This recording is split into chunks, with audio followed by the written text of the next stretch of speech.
Hey y'all, this is Liz Hill. Welcome back to my kitchen. I'm very excited to bring you my mini calzones for appetizers in the Real Women of Philadelphia Challenge.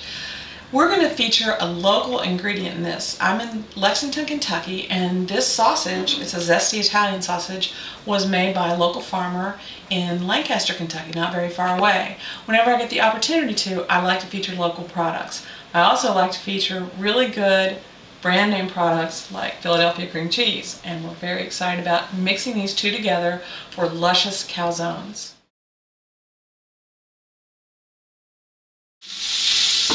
I've browned off my sausage. I throw the pepperoni in there because I want to take some of the grease off the pepperoni, because I think it's kind of gross when it kind of squirts out the side of a calzone.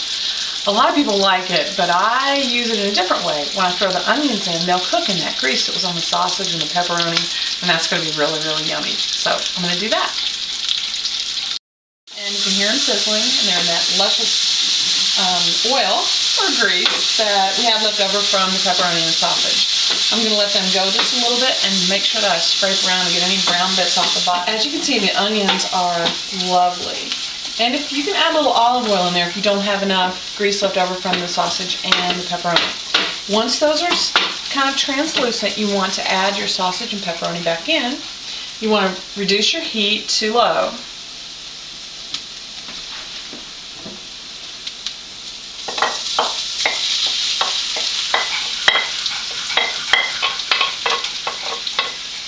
Oh my God, that smells amazing. Just give it a good stir. Make sure you get your onions in.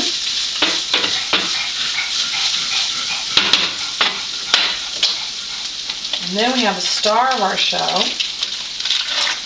which is 6 ounces of Philadelphia cream cheese. Just add that right in. You can tell I'm measuring very carefully. It would be awful to get extra cream cheese in there. And just mix it up. And don't worry if you have a little bit of the kind of pepperoni grease coming out. You're not going to put that in your calzone, and it's actually a good way to kind of keep that out of it, because the cream cheese is just going to meld in there with everything. And just stir that up well. So our next step is to take our biscuits, and I like buttermilk biscuits, the flaky kind, the great big ones. You're going to have, from the 8 biscuit tin, you're going to get 16 appetizers. And I've got these nice pans, and they're going to take 8 each. So what you want to do is separate out your biscuits. Just get the main biscuits apart first, and then you're going to divide them in half. And generally with these, if you just go and gently do a little tug like that, they're going to pull apart very easily for you.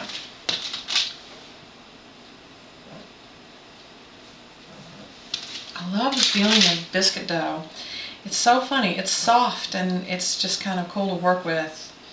And of course, you could make your own biscuit dough, but this is pretty easy.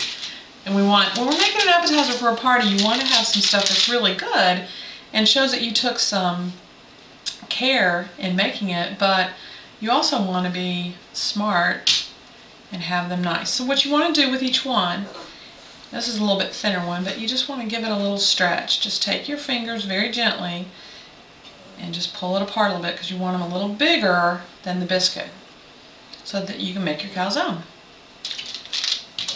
And just let it rest. Now, because this makes 16 and it goes in 2 pans, what I've found out as I've got along is that you really need to not do all the biscuits at once. It's better to get the first group set out. As you see, you just kind of like play with it a little bit. I don't think I can get fancy and throw it over my head. But while you're letting this get set out like this, you want to go ahead and get all of your first set filled before you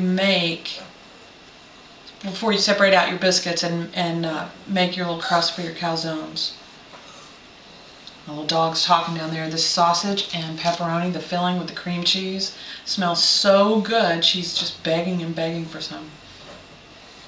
Once you have your first set of 8 done, I like to go ahead and fill the 8, and then I'll go make the next 8. That's kind of contrary to what a lot of people would do. They may make all their dough first, but the biscuit dough tends to dry out, and then you can't roll the edge so well. So we're going to start with our sausage, pepperoni, and cream cheese filling. And you want to take a tablespoon, and not a measuring spoon, but like a tablespoon to eat with. And you're going to put that right in the middle of each biscuit crust, I guess. We'll call them a biscuit crust. How about that?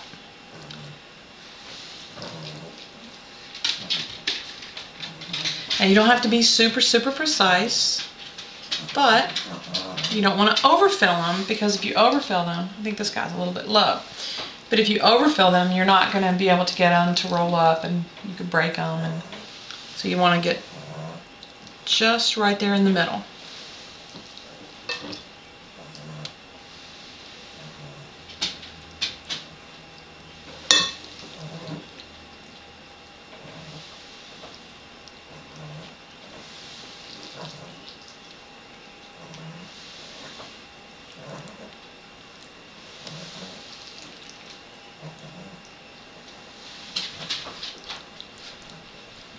Now we're going to take the fresh mozzarella.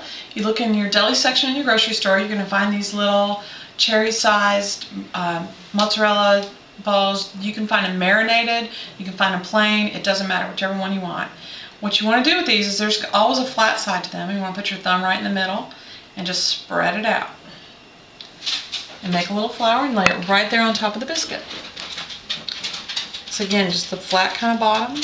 Put your thumb in there, spread it out, and right on top. After you have each one filled, you're going to take your fingers, and you want to just take it from the very top and just gently stretch and pull it all the way over so that you've got a crescent, and you should be able to turn them around. Then you're going to start at one end and just take your finger and thumb and roll it. Just like that. Until it's closed. And come the next one, do the same thing, give it a gentle stretch all the way over, and then roll it.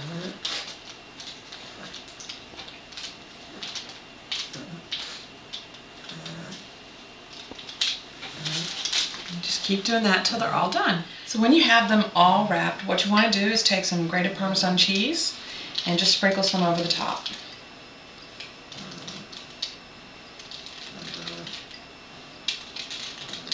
And these go into an oven that's preheated at 350, and they're going to take 30 minutes.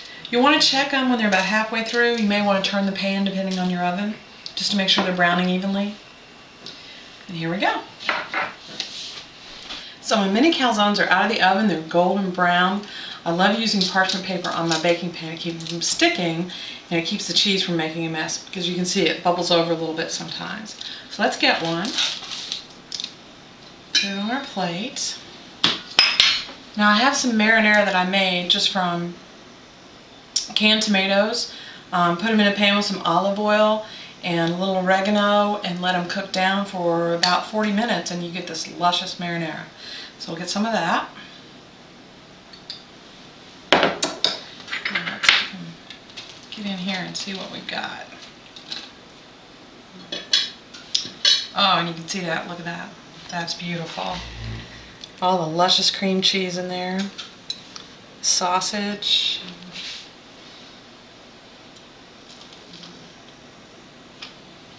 Mmm.